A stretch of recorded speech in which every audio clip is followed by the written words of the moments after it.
यदा यदा हि धर्मस्य ग्लानिर्भवति भारत अभ्युत्थानम् अधर्मस्य तदात्मानं सृजाम्यहम्। अब जैसे एक बार धर्मदास साहिब जी से कहा था परमात्मा ने कि धर्मदास तो लाख दुहाई और ये सार नाम किते बार ना जाई, और सार नाम जय बार जो पढ़ी ये बिचली पीढ़ी हंस नी तरही।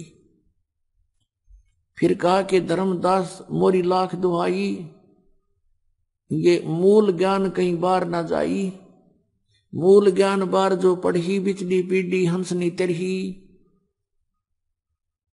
मूल ज्ञान तब तक छुपाई जब तक द्वादश पंथ मिट जाई।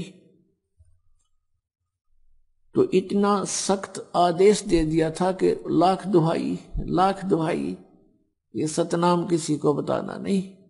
अब ये परमात्मा जो है पूर्ण परमात्मा, जैसे इनकी गुणों में लिखा हुआ है, परमात्मा के गुण वेदों में विद्यमान है और उन महापुरुषों की अमरवाणी में विद्यमान है जिनको परमात्मा सीधे आकर मिले और सचखंड सतलोक से परिचित करवाया, उनमें भी प्रमाण है।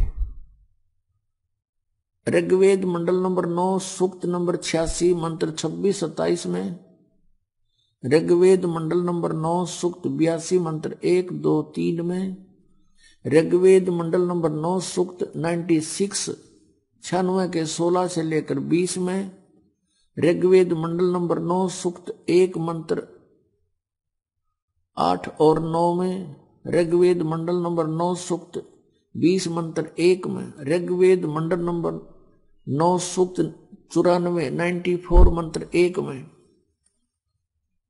और भी बहुत सारे ढेर सारे प्रमाण हैं वेदों में कि वो परमात्मा कबीर देव, हम उसको कबीर साहब कहने लगे। कबीर परमात्मा, देव कहो साहब कहो अल्लाह कहो गॉड खुदा कहो, वो कबीर साहब परमात्मा ऊपर तीसरे मुक्ति धाम में यानी सतलोक में रहता है।